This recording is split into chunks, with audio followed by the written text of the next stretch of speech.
Thank you, seller. Ayan, complete ang package ko. So far, I was using it for 2 days from now.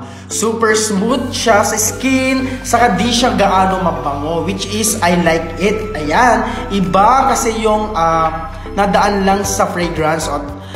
Ito, okay siya, milky, saka good for sensitive skin na din. O, diba guys? Actually guys, super mild lang talaga yung amoy niya. Pati yung formulation po niya, super mild lang po siya. So, pwede po siya para po sa mga bata.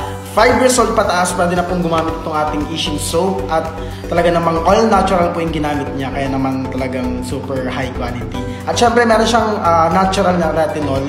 Kasi yung rose hips guys, meron siyang natural na retinol, which is anti-aging formulation po siya. So, perfect talaga guys sa mga gusto magpabata dyan. Diba? Katulad ko. Ayan guys, ano pa hinihintay nyo? Lagi nyo tatanda na pag sinabing glowing skin, Ishin lang yan.